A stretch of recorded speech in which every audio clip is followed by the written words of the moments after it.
चलिए एक्सरसाइज 1.2 का question number कौन सा बोले थे आप अभी? सेकेंड।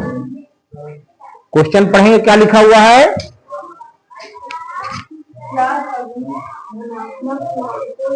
क्या सभी धनात्मक पूर्णांकों के वर्गमूल अपरिमेय होते हैं? यदि नहीं तो एक ऐसी संख्या के वर्गमूल का उदाहरण दीजिए जो एक परिमेय संख्या हो। धनात्मक पूर्णांक क्या है? देखिए, हम एक संख्या रेखा बताएंगे। पहले क्या बताएंगे? संख्या रेखा। ऐसी रेखा हमने आपको बताया था कि जिसमें बाईं ओर सभी धनात्मक संख्याएं, दाईं ओर, है ना? ये 0, ये दाईं ओर और ये बाईं ओर।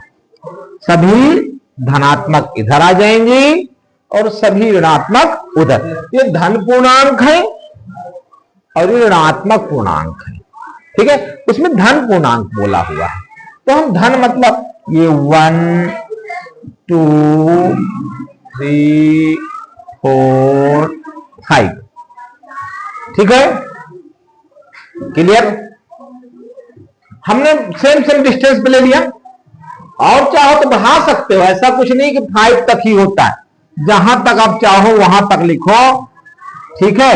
ये 7, ये 8, ऐसा करके, और इधर चलेगा माइनस वाला। तो हमको माइनस की तो उसने बात ही नहीं किया, बोला धनात्मक पूर्णांक। क्वेश्चन लिखा हुआ है धनात्मक पूर्णांक के वर्गमूल अपरिमेय होते हैं। यदि नहीं तो हम लिख दें कि धनात्मक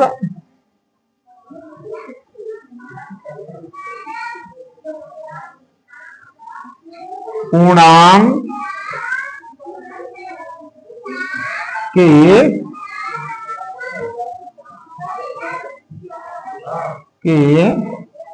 सभी संख्या के वर्गमूल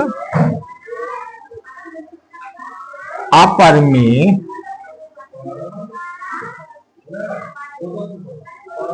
नहीं होते। कुल मिलाकर आपको उत्तर बताना नहीं।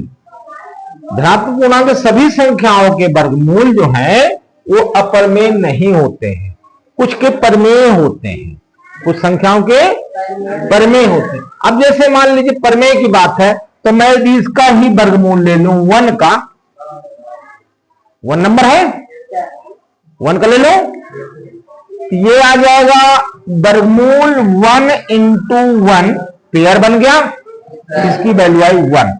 मतलब 1 का वर्गमूल जो आया वो परिमेय संख्या आई।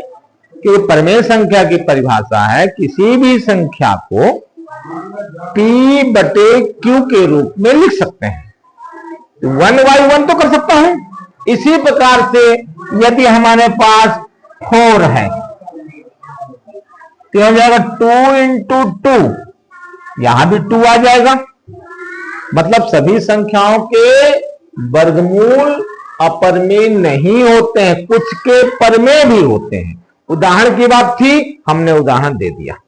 और भी आगे बढ़ जाइए, आगे बढ़ेंगे, 9 आ जाएगा, 9 भी संख्या है। इसी प्रकार से यदि एक धनात्मक पूर्णांक हम लेते हैं 9 का वर्गमूल, तो आ जाएगा 3 into 3, इसका आंसर आ जाएगा 3। मतलब एक परिमेय संख्या, इसके बटे 1 लिख सकते हैं, इसके बटे 1 लिख सकते हैं, तो ये P/Q के फॉर्म में हो गई।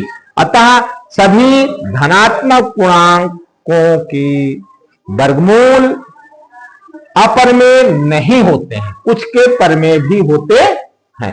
ये हमने परिमेय के उदाहरण दे, इसमें उदाहरण बोला था तो हमने उदाहरण आपको दे दिए।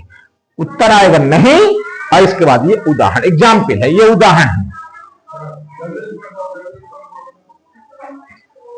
क्वेश्चन नंबर 2 आपका क्लियर बन जाएगा। चल लिखना शुरू कर दीजिए।